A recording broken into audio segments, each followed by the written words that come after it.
I was either in the 7th or 8th grade when this story took place. It was a hot, humid summer in the Midwest, and I lived in one of those true crime story towns. You know the type. Nothing bad happens here. Everyone knows everyone. The sun had just started to set when my softball game ended. Everyone was packing up to head home, and my little sister had already been driven home by her father. My coach had offered me a ride, but being an idiot and embarrassed to accept help, I turned him down. Again, the stupidest decision I could have made. In my head, my home was only across town, which wasn't that far. Besides, I had my bike, and I was already on thin ice when it came to leaving it at other people's houses. So once most people had left, I packed up my gear and began riding home. About 2 blocks in, as I rounded a corner, I noticed a beat-up car just behind me. At first, I didn't think much of it, small town and all. It wasn't like they were barreling toward me, but after another block, they were still following closely, and something told me that I should take a second look. When I glanced back, alarm bells had really started ringing, and the car behind me were 2 college-aged guys I didn't recognize. When I say that this town was tiny, I mean it. Our population was only 500, and I was pretty sure I should have seen those guys at least once before. Plus, the nearest college was a 40-minute drive away, but in an attempt to be friendly, I forced a smile as I looked at them. Neither one of them smiled back. They didn't even look annoyed at me being in front of them. No, they were just staring at me dead-eyed, as if they were fixated. At the time, I was a big fan of true crime, and I had heard once that if you think there's someone following you, you can try circling the block. If they're still there, chances are they're following you. I didn't have a phone back then, so I couldn't call anyone. Circling the block to calm my nerves seemed like the best option. I tried to rationalize it in my head. They're just trying to get home, Star. You're just being paranoid, that's all. So I decided to circle the block. I started by taking 2 left turns, maintaining a steady pace and not looking back. My reasoning was that if they didn't know I knew they were following me, they might not do anything. But even as I did this, I could feel my body shaking, my mind racing for anyone nearby whose house I could go to, someone who might actually answer the door. They kept pace behind me, never speeding up to get ahead of me, never honking or trying to push me out of the way. But as we rounded the 3rd corner, panic really started to sink in. I threw subtlety out the window and started pedaling as fast as I could, trying to make a full circle. As soon as I sped up, they did too. I'd spotted a house I recognized, but the chances of someone being home and answering, slim to none. It was a block away, and to this day, I've never pedaled faster in my life. As soon as I reached the yard, I practically jumped off my bike, leaving it in the grass. I glanced back at them one last time, and just as I feared, they had stopped at the same spot where I'd left my bike. Both of them were just staring at me, waiting. I chose the side door instead of the front, hoping it would be less obvious, but they could still see me. In that last moment of panic, I decided knocking wasn't a good idea. They'd realized this wasn't my house and someone might not be home. So instead, I flung open the screen door, trying to squeeze myself a little behind the main door to make it look like I was entering. I yelled, "Hello, I'm home!" hoping they'd hear me. I don't know how, but maybe by some miracle, as soon as I said that, they sped off right down the street, and I never saw them again. Once I saw they had left, I quickly ran around the back of the house, hiding behind the yard for what felt like an eternity, though it was probably only about 15 minutes. That was before leaving my bike there and walking home, ducking behind trees and houses every time I heard a car. I made it home safe. I didn't cry, though my heart was pounding 1,000 times per minute. I told my father when I got home. He believed this experience was me making up excuses as to why I didn't bring home my bike, so I never reported it. I can only hope that this was a misunderstanding and that they've never tried this again. I was walking at night in a very safe neighborhood near downtown, as I often do. I was walking on a street when I saw a man just kind of mulling in the middle of an intersection in the neighborhood, which caught me off guard, I won't lie. He was wearing all black, but I didn't find him too suspicious because I often get anxious, so I just attributed it to that. He had a backpack and a front bag as well with 2 shoulder straps. I just assumed he was maybe someone coming home from work, though it was 1 a.m., so it was a bit silly to think that. Either that or he was homeless. A bit presumptuous because I live close to downtown, and it wouldn't be strange for someone to cut through my neighborhood as a shortcut to get farther north in the city.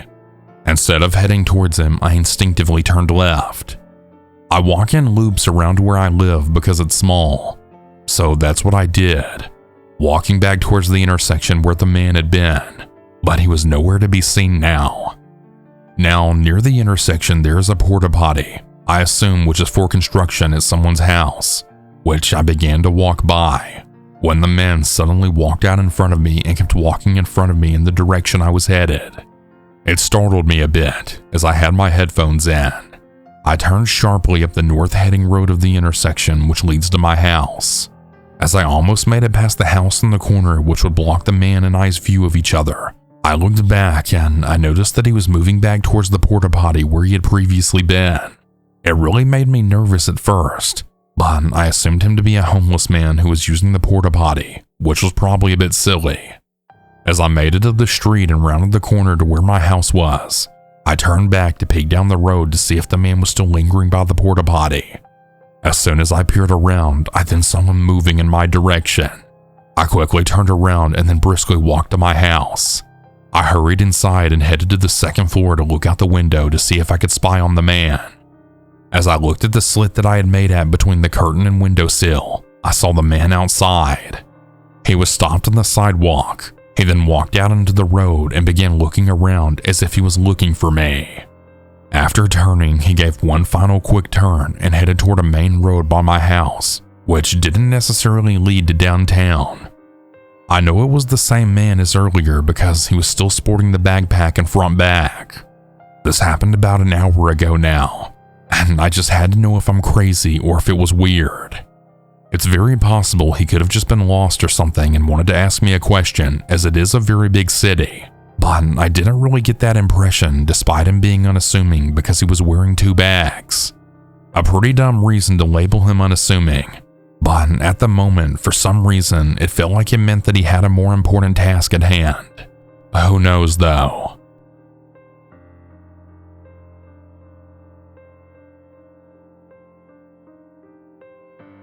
This happened to me and my little brother several years ago when I was 13 and he was 4. For reference, I'm a female and am now 21 years old. I live in the same city but not the neighborhood mentioned in the story. I really love listening to these submitted stories, and I like to think they keep me very vigilant. Hopefully mine will do the same for you. I will give some context to our situation before getting into the actual story. This takes place in upstate New York in the neighborhood where me and my family lived in for 10 years. It wasn't the safest area of the city, but certainly not the worst either. My street was family friendly, most families and elderly couples living there. Turning off my street on one end of it led to a main street where most of the questionable activities occurred. Mostly drug use, car thefts, and every so often robberies at the corner stores and gas stations. Because of this, I never really walked on that main street without one of my parents. However, the opposite end of my street held more connected streets of only houses and a couple of random corner parks, which were generally pretty safe, with lots of people looking out for each other. I love to go on walks on that end of our street, and I never felt unsafe walking here. I often walked a couple of streets down to my childhood best friend's home by myself, never really experiencing anything weird besides being catcalled one time. Now to the actual story. It was a warm sunny afternoon when me and my little brother were left home alone by my parents. This was quite common, and they would usually pay me a little bit of money to babysit him.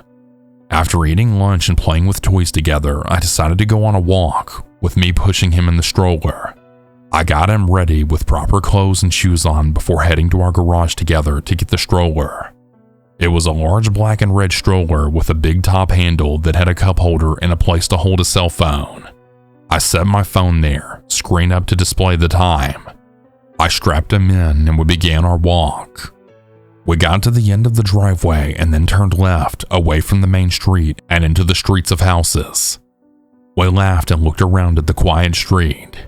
Me and my brother had made simple jokes and talked about any cars that had passed by.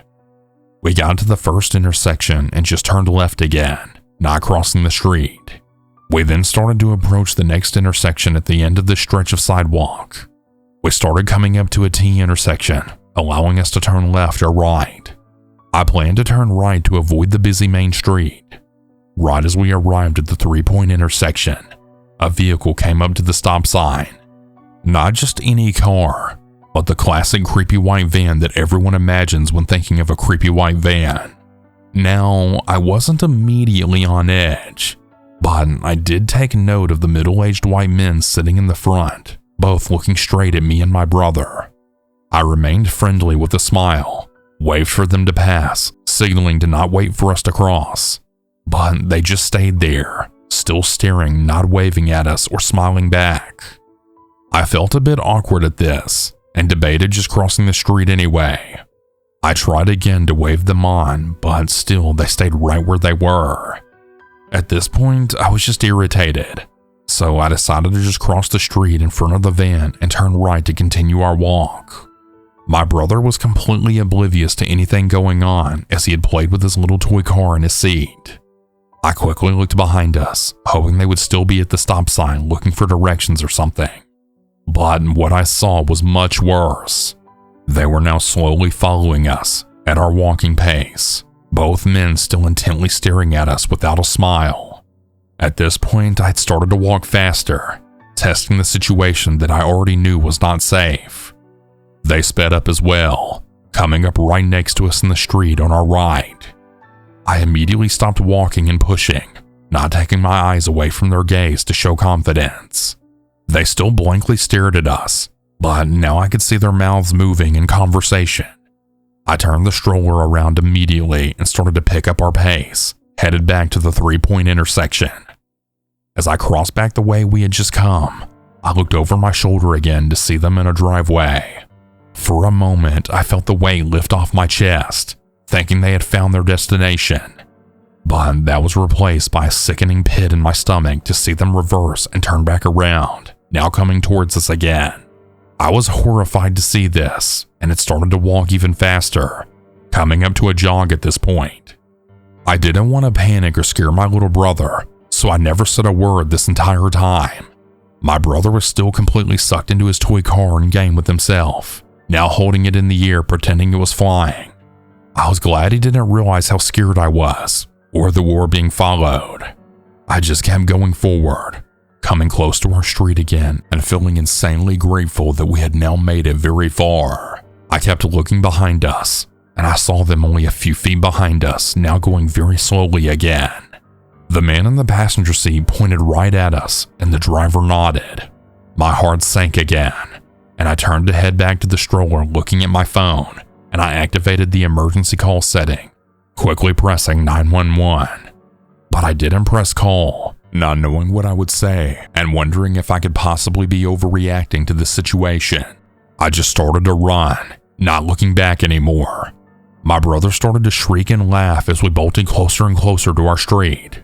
I had tears in my eyes as I imagined what could be in the back of that van. Were there more men back there, ready to jump out and tackle us to drag us into the back? Did they want to hurt us or maybe separate us? Did they just want me, or did they want my brother? My mind did not stop racing along with my feet as I pushed harder and harder, now turning the corner onto our street. I peeked back again quickly, and of course they still followed. My brother laughed so hard, shouting at me to go fast like a race car. Believe me, I really wish I were as fast as one at that moment. We got to our driveway and I told my brother to start unbuckling, which he did gladly. When we got to the back of our house, I looked one last time, and they sat there in the middle of the street. The car stopped right in front of our driveway. I pushed the stroller into the small gravel patch that sat at our back door. I grabbed my brother out, leaving the stroller where it was, and then carried him into the house, quickly locking the glass door behind us and pulling the sliding blinds over it. I made sure he was okay, which he was, and then I ran to our living room where I closed more blinds over the windows that looked out onto the street. I sat on the couch and pulled one aside, watching outside. The van was now gone, but I was not convinced. And the next 10 or so minutes, I watched the same van drive back and forth past my house, always slow and then quickly speeding away. I took out my phone and tried to get a picture of their license plate, or at least some of the numbers written down, but I could not get a good view from how far back from the road I was. I never saw this van again, but this memory will always haunt me, always keeping me aware of my surroundings. I really hope everyone listening to this does the same, because you never know who could be watching or stalking you. Do not ever assume the best in any stranger, and never be polite to a stranger making you feel unsafe or uncomfortable. Trust me, their hurt feelings are a lot better than you getting hurt, or worse. Stay safe out there, everyone.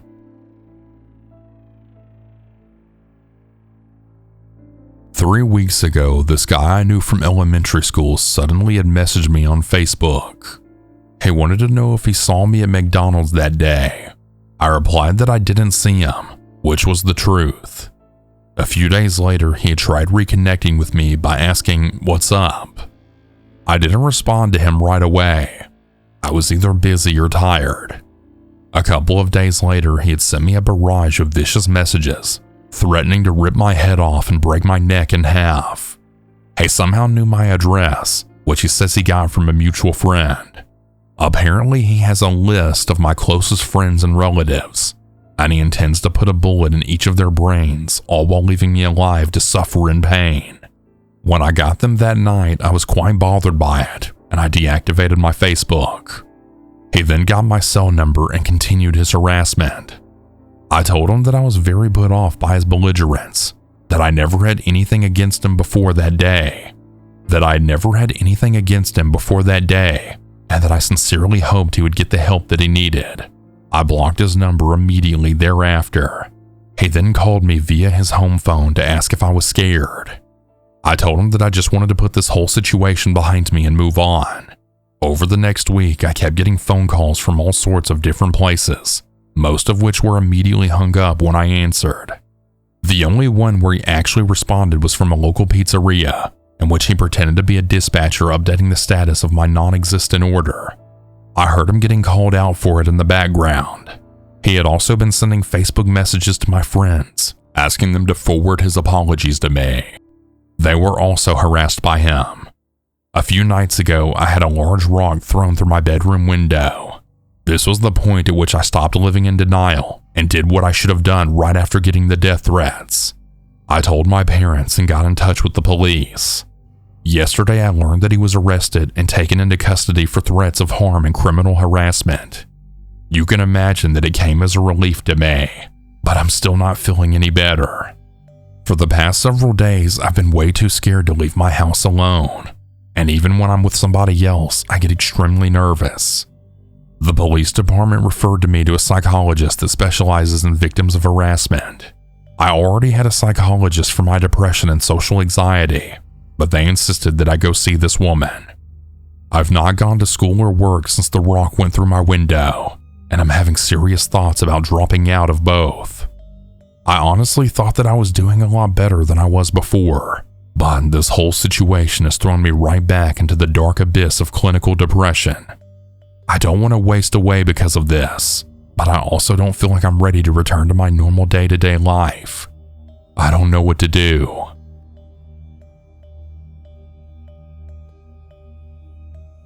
I've never told this story to anyone other than my closest friends, but this felt like a good outlet to finally get it out of my chest publicly. There's something called the 6 degrees of separation theory, which basically states that everyone in the world is separated by at most 6 steps. Well, I'm separated from Trent Reznor, the 9 Inch Nails lead singer, by just 1 step, and it was due to a stalker. Allow me to explain. Back in 2006, I was living in Atlanta, Georgia, and I had just joined a pretty particular punk band, which mixed a very loud sound with cabaret-like visuals. We never made it big, but our act was appealing enough that it got us the attention of many people. One of them was a strange girl who was always chain-smoking, had a weird aura to herself, and who was always wearing a jacket on her shoulders, meaning her arms were not in the sleeves, and who eventually said that she wanted to be our manager. She said that she was friends with Slash from Guns N' Roses, that she had managed a couple of bands when she used to live in New Orleans and whatnot, so we decided to hear her out. Our band was sorta crazy, so drugs passed around freely in our parties. This girl, she told us her name was Christy something, would provide us with party favors sometimes. She would tell us that she was worth $2 million, that she had 5 cars, that she worked in this luxury building and had a huge house somewhere in the suburbs. The thing is, she was always picking cigarette butts from the streets and smoking the filters like she was a homeless person. Something about her just didn't particularly click with me. She always came to see us in a sort of fancy SUV, so we went along with her stories for the most part. Well, eventually Christy fell hard for me, told me that she was divorcing her husband and that she wanted to be with me. I was intrigued by her, and so I started testing all of her stories. I asked to visit her at the office, and she would always make excuses as to why I couldn't, until eventually she told me her office had closed down and that they were looking for new space. I asked her why she was using the same car if she had like 5, and again, excuses and more excuses. I had asked to visit her at her huge house, and same thing. She would come up with reasons as to why she couldn't have me for a visit, mostly that her husband was still there and whatnot.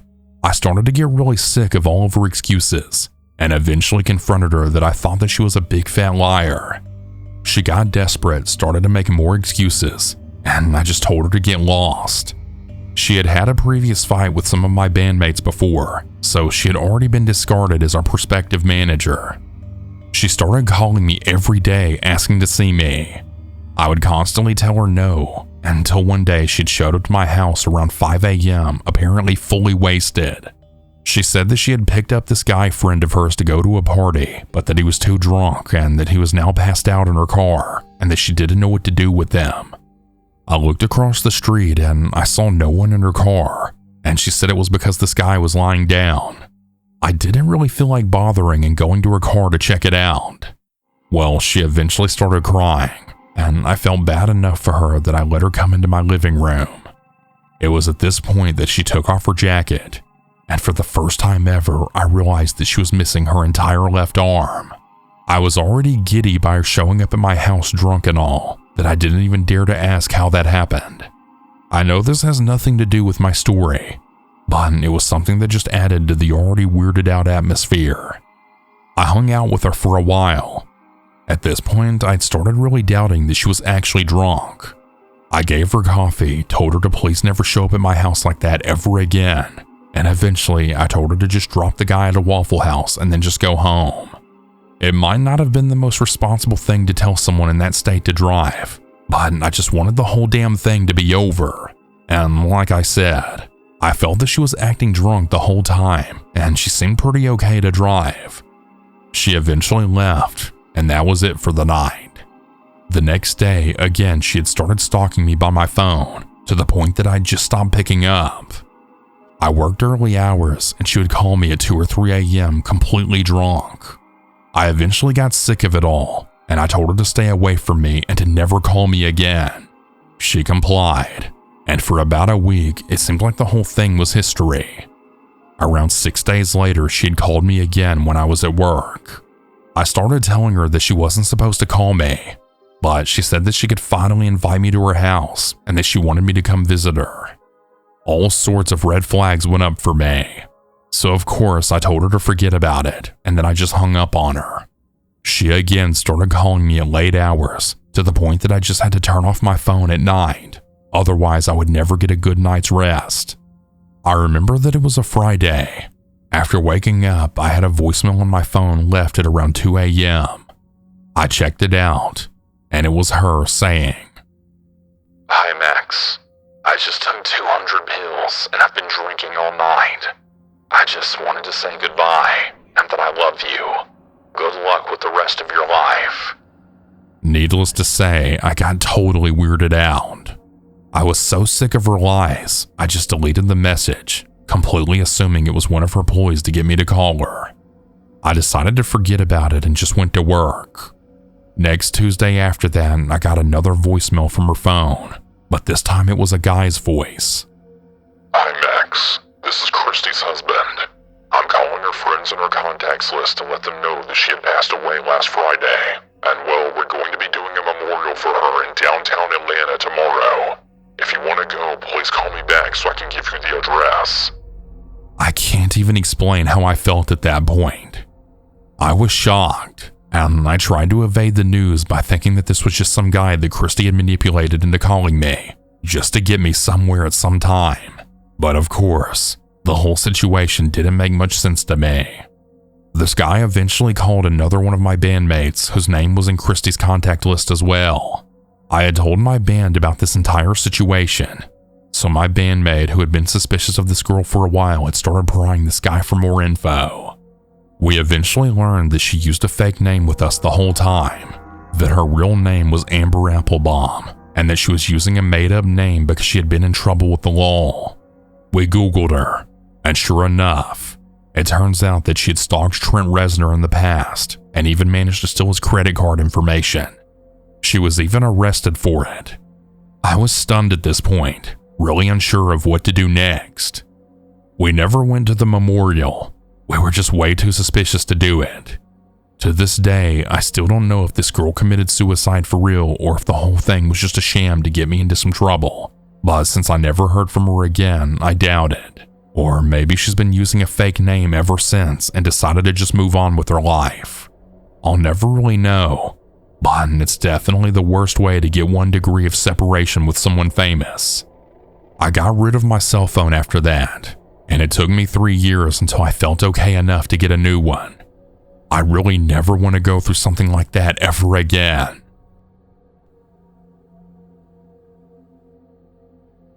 I'm a university student currently in my 3rd year, and I have 1 more year to go. In my first year, I had met this guy in a class that I eventually dropped out of because I was failing.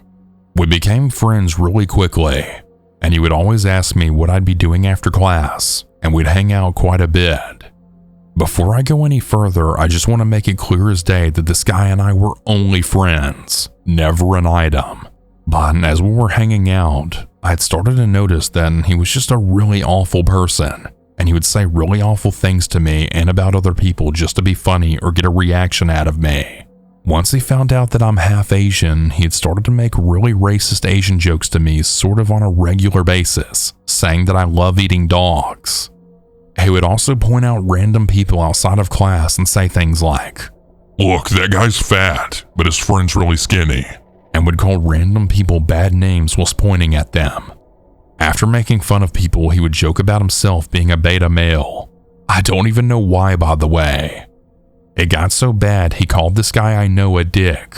I told him that I knew that guy, and all he said was, "Well, you know all the dicks then, so what does that make me?" After that, I had stopped talking to them, and he knew that I didn't want to be around his ass anymore. As mentioned previously, I dropped out of the class we were in because I was failing. But if I'm being completely honest with myself, I was sort of happy that I wasn't doing well in the class so I could just leave and not have to deal with them. However, as soon as I dropped out of the class, so about a day or 2 later when I stopped showing up, he had started following me. This is where the real bullshit begins. Back then, my friends and I would chill in the library in the same spot. At the time, I had a big group of friends, and all of them knew what had happened. He began to walk past our little booth area about 5 to 6 times a day for the whole week, until he eventually got me alone.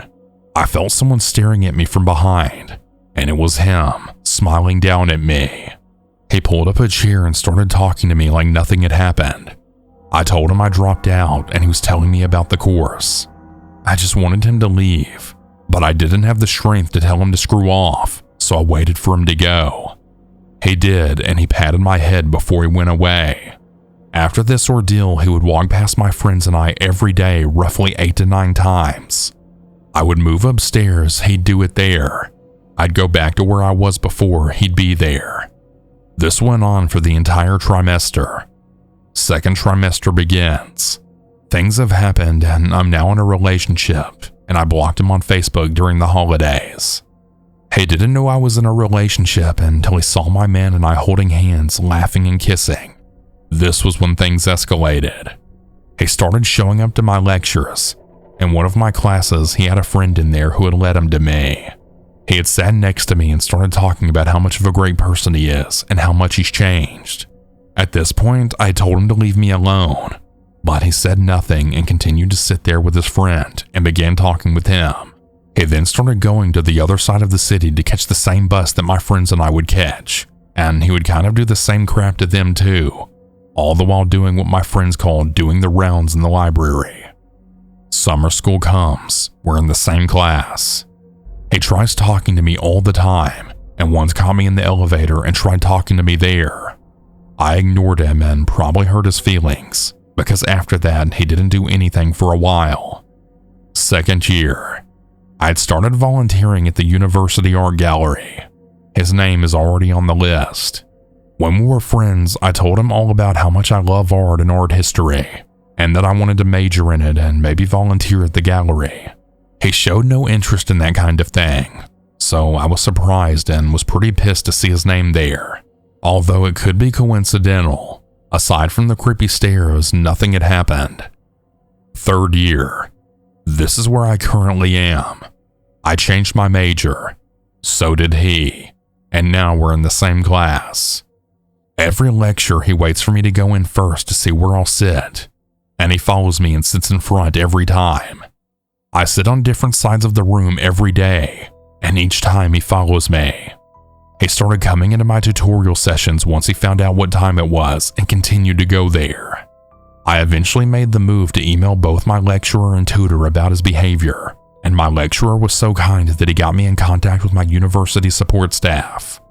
I had a meeting with her and told her everything, and even asked if his behavior is what you'd call stalking. She said that it was, and told me to keep a log entry of everything he does, and write down the date, time, and what happened. I'm currently doing that. I have my final exam for this paper next week, and we're probably going to be in the same exam room since our last names are pretty close in the alphabet. I'm not too bothered by this, but I'm just praying that he doesn't bother me, that or follow me out of the university.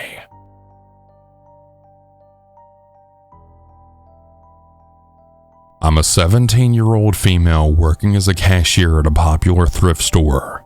I've been there for approximately 8 months, and I love my job and my coworkers. A common thing I've noticed is that unfortunately, anytime a new younger female cashier starts working, she will be hit on by plenty of older guys, and I was no exception to that. I've never had to deal with creepy or weird customers until this job, and I worked in the food industry before, so maybe that's why. We of course get a handful of regulars, and while I've had a few creepy older guys hit on me before, one even looking me up on Facebook for my name tag and messaging me, there's a regular that comes in all the time. I want to say that he's in his late 40s, and while he's always nice, my manager has pointed out his obsession with me. I was called in the office the other day so she could show me how he acts and such with the surveillance cameras. Just a list of what's been pointed out to me that I didn't really notice before. He comes in at roughly the same time I'm working every day, and apparently doesn't show up on my days off. I work closing most of the time, so he comes in around 6 p.m. When he comes in, he will immediately look at the register I almost always work at, and will do a double take looking for me. He usually buys one bullshit item, spending about 15 minutes in the store usually. My manager has pointed out that he needs to buy something, or else he knows it'll look weird. Every time without fail, he'll go to my register, and even when I was on the floor doing recovery, he had asked me to check him out because I'm his favorite cashier. If there's a shorter line, it doesn't matter.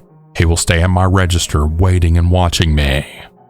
He lingers around after buying something just to talk to me, showing me things on his phone, making sure there's no one else in the line. The manager said he approaches me when I'm alone so he can talk to me without holding up a line. He's commented on my hickeys that I failed to cover up before on my neck, making weird remarks here and there. He says that he usually checks because there's always about 1 to 2. He said that I would look good as a blonde, which isn't inherently weird, but paired with everything else, I guess. When I wasn't wearing makeup, he would say something like, "You seem out of sorts recently." I've started wearing makeup again recently, and he's commented saying that he likes that I'm back to my old self. I've noticed weird flirty remarks with him, but always brushed it off because customers are always kinda weird and I deal with that often anyway. He'll lean over the register counter to talk to me closer, just his body language in general. He does a double take when he leaves too, keeping his eyes on me. These are just things that have been pointed out to me by my manager.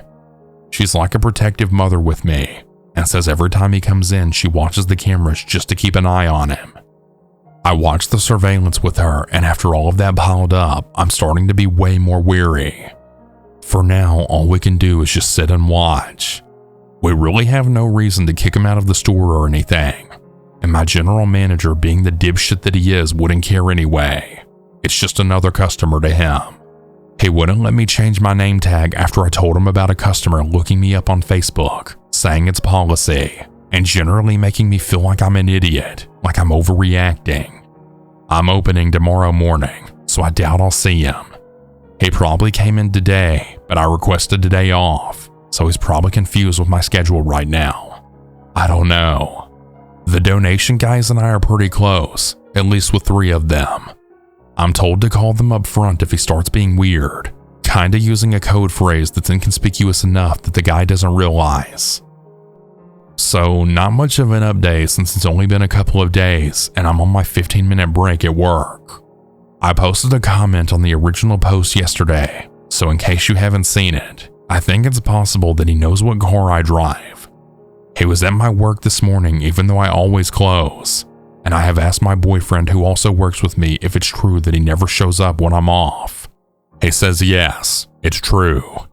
I don't think he knows my schedule, but he might know my car and sees it in the parking lot. He always parks out of the store's outdoor camera view, so I still don't know what car he drives. The general manager was made aware by the manager in this post, but he didn't interact with me much today because I was never alone at the register or on the floor. I was training the new cashier today. He was there a lot longer than usual, I'm assuming because he was waiting for a time when I was alone and had no customers. I think he gave up when he realized I would be training for the majority of my shift and seeing how busy it was. Okay, so I have another update. Since I worked opening yesterday, he came in before my shift at work, probably assuming I would be opening again. I'm working close shift tonight.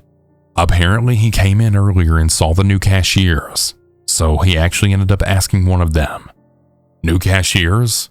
Who quit?" Probably thinking I quit. It's only 4:33. He would usually come in around 6 o'clock if I'm closing. Just waiting to see if he shows up for the second time today. I doubt he will since he might think I don't work today.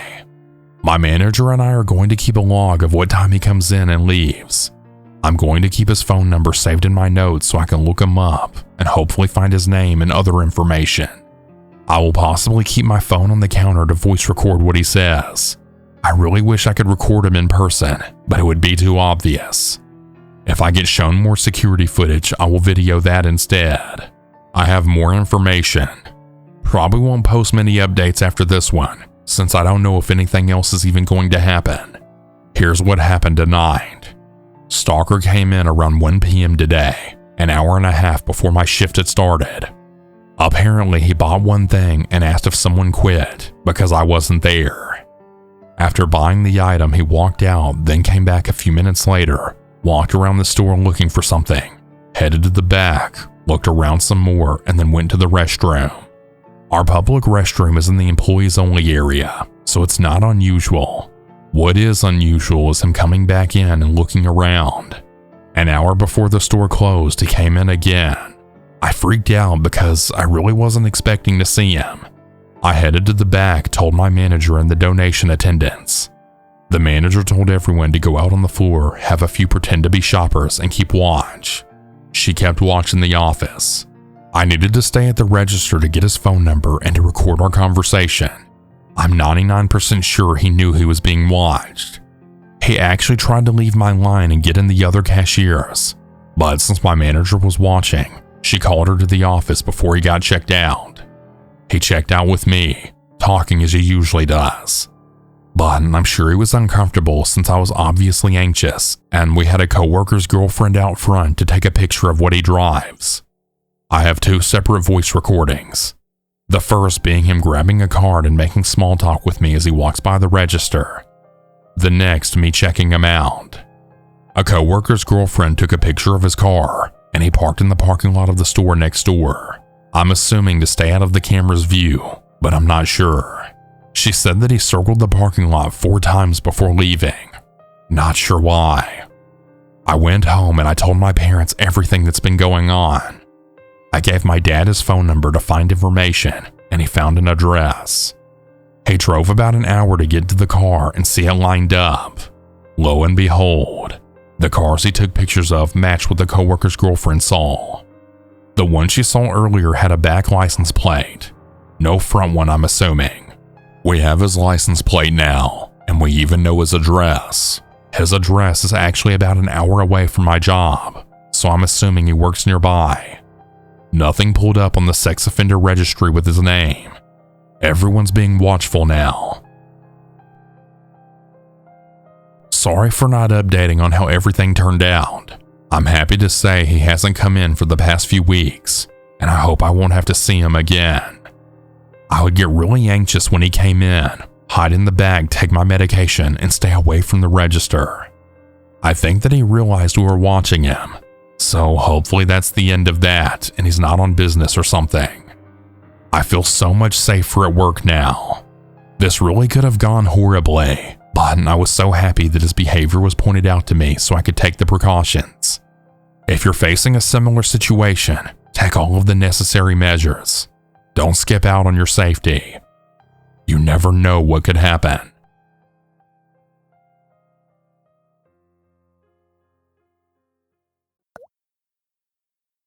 Hey everyone, hope you all enjoyed today's stories.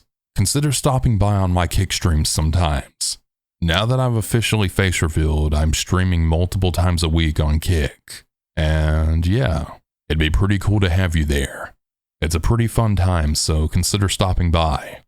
Anyways, hope you all have a good day. And remember to always stay